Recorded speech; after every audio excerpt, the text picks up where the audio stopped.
In Tel Aviv today, the first public account of what it's like to be a hostage of Hamas.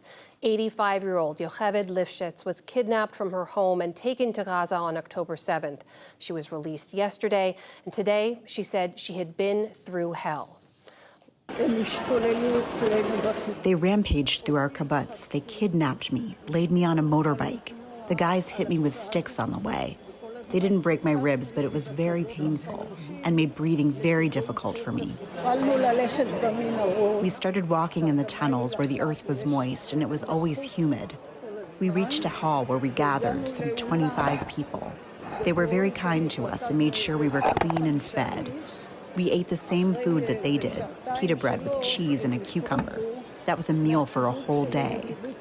Lifshitz also accused Israel's defense forces of not taking previous security threats seriously.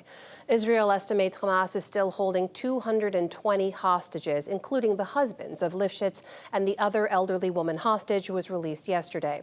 For more on the hostage situation and the larger war, I spoke earlier with Mark Regev, a senior advisor to the Israeli Prime Minister and a former Israeli ambassador to the UK.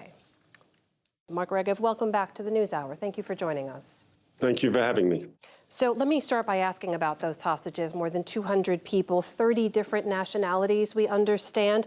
If they are still held in Gaza, are they at risk in the continued bombing? I think there are a lot of people at risk. And when we send our troops into the ground, they'll be in danger too. Hamas is a formidable enemy. It's capable of the most atrocious brutality, as you've reported on the NewsHour. And our young men going into battle will face a fanatical, suicidal, dangerous enemy. And unfortunately, I'm afraid they'll be putting their lives on the line. There's danger for obviously for the hostages. And but I think it's unfortunately unavoidable. We have to remove Hamas from power. We have to destroy its military machine. With regards to the 200 people still held, though, if there was, say, potential for a ceasefire that led to their immediate release, would you support that?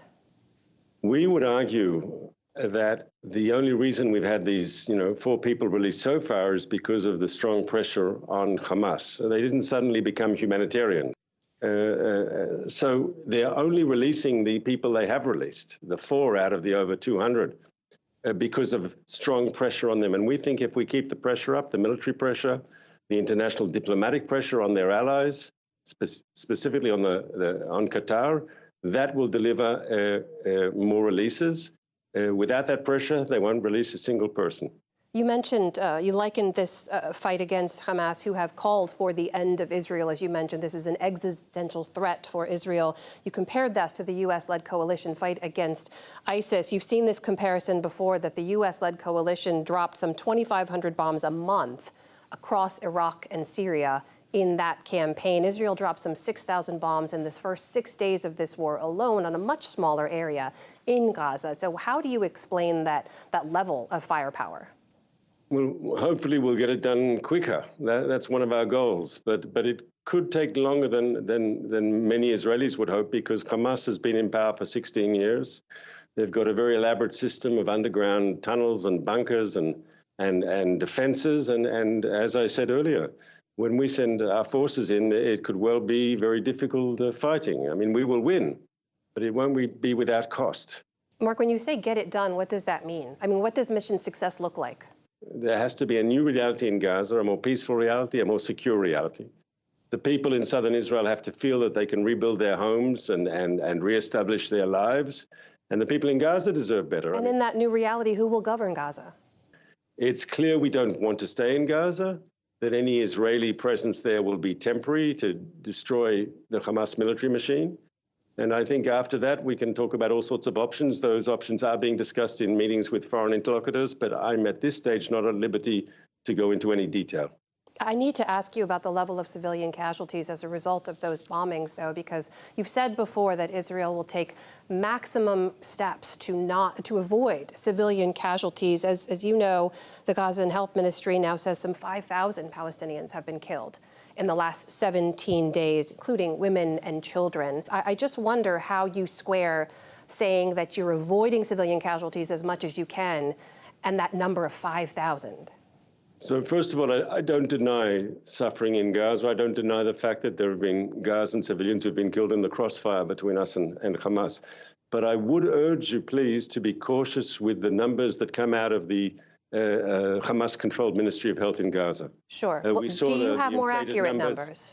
No, I can't. I can't give you more accurate numbers, but I'm urging people to be skeptical with those. Remember the incident with the Hostabel, where in the end it was conclusively, I think, proved that it wasn't us, but they were talking about 500, 800 casualties, and it was clear afterwards that the numbers were much, much lower. Well, do you know how many Hamas terrorists you've hit then? Well, lots. And if all those 5,000 are Hamas terrorists, that's a good thing. You know, we want to get them. But clearly they're not. All 5,000 are not. Do you know how many Hamas members or leaders you've hit? We can only estimate. We can only estimate. We actually, if we compare our numbers, like in any combat situation, like when the United States was leading a coalition, let's say to get ISIS out of Mosul, there were civilian casualties.